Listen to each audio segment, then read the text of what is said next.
Bueno, se lo decíamos al comienzo de esta edición, la información de último momento. Atentado en Irán, hay que hablar ya de 10 muertos, un número no determinado de heridos, lamentablemente.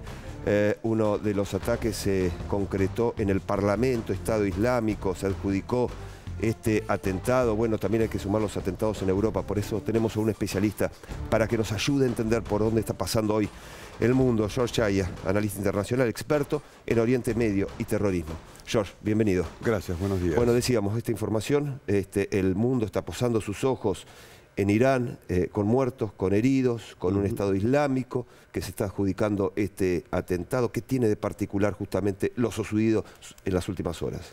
Básicamente la particularidad es que es sin precedentes que se haya dado un ataque de esta naturaleza precisamente en suelo iraní. No era normal. Irán tenía una protección en su territorio y una estrategia de librar todas sus guerras fuera de casa, digámoslo así.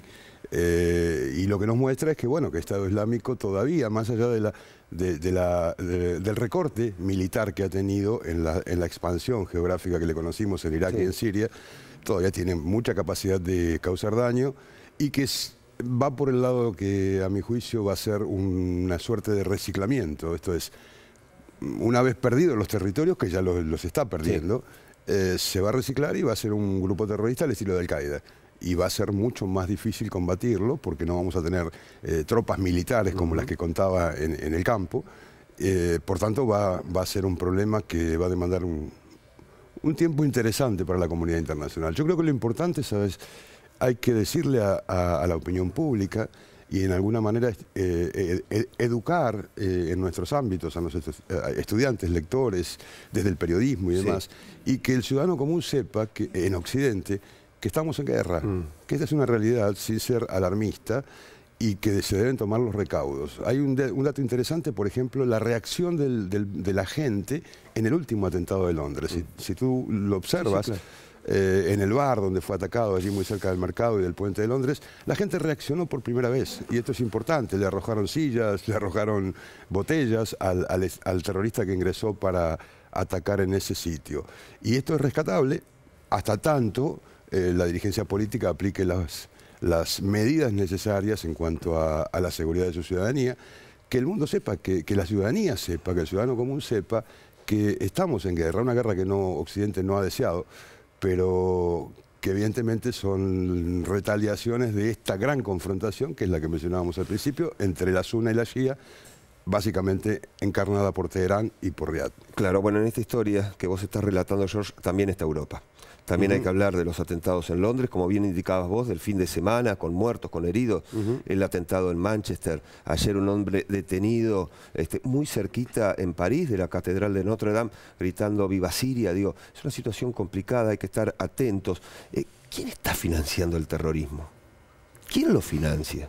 Mira, esto es una cuestión histórica, más allá de la financiación, de la que podemos mencionar que... Porque hace falta una financiación para llevar a cabo, por ejemplo, el atentado en Manchester.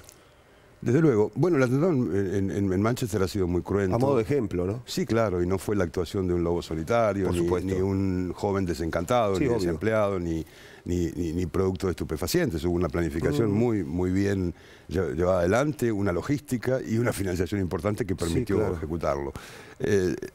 Se ha dicho mucho sobre esto. Es cierto que algunos anillos de la Casa Real, por un lado, se asocian a Occidente y por otro lado han financiado ciertas cuestiones que han tenido que ver con el accionar terrorista. Al-Qaeda es un ejemplo en su tiempo con Bin Laden, Pakistán lo ha sido, Afganistán lo ha sido, Occidente llevó dinero, aportó a los gobiernos, pero los gobiernos jugaban a una política dual.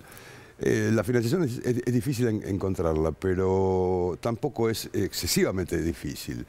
Lo que creo que en Europa, para evitar este tipo de incidentes como Manchester, que bien señalabas, y como el último, que tuvo una modalidad operativa mucho más grave, te diría, y a mi juicio, en un artículo escrito en Infobae, yo lo he titulado como la primera intifada en suelo europeo, porque la modalidad de ataque, el apuñalamiento, el arrollar con vehículos... Sí, acá hay otra modalidad, vos lo destacabas bien en la nota de Infobae, claro. Exacto. Creo que... básicamente pasa por ese lugar. Y como te decía anteriormente, de nuevo, estamos en guerra, la ciudadanía lo tiene que saber, no debe alarmarse, pero sí debe comenzar a tomar ciertas medidas por aquella frase vieja de los espartanos y los atenienses. Primero, decían los espartanos, vamos a sobrevivir. Después ustedes hagan la filosofía que quieran. Esto es para la clase política, ¿no? Se lo decían a los atenienses, pero bueno, no sé si se entiende el juego de palabras, pero la ciudadanía tiene que tomar recaudos. Esto es real. Lo que mencionabas recién, en el caso de Notre Dame, sí, claro, de este hombre actuó solo, con un martillo, con varios puñales, pudieron neutralizarlo afortunadamente con vida, no fue abatido, no fue neutralizado con violencia, de modo que veremos qué diga, pero es muy poco lo que se puede esperar. Son máquinas de matar. Básicamente es una ideología perversa, es una ideología que excluye de cualquier tipo de negociación posible el diálogo, son maximalistas, de modo que no va a haber mucho por obtener de información de este hombre. Y es muy probable que en este caso sí, como bien señalabas antes, haya sido un lobo solitario. George, gracias por venir, un placer. Al contrario. Y me quedo con un título de tantos que has brindado. El mundo está en guerra. Esta es una verdad. Desde luego. Y no hay que tener miedo. Y no hay que tener miedo. Por ahí está pasando hoy el planeta. Sí, sí. Y la clase política debe afrontarlo con políticas serias y revertir un tiempo de laxo, de relajamiento que ha permitido el avance precisamente de estas ideologías islamistas radicales, que no es Islam, y que nos han causado mucho daño. Gracias, George, por venir esta mañana. George Shayer, es analista internacional, especialista en Medio Oriente y en terrorismo, estuvo esta mañana con nosotros en esta primera edición de Noticias.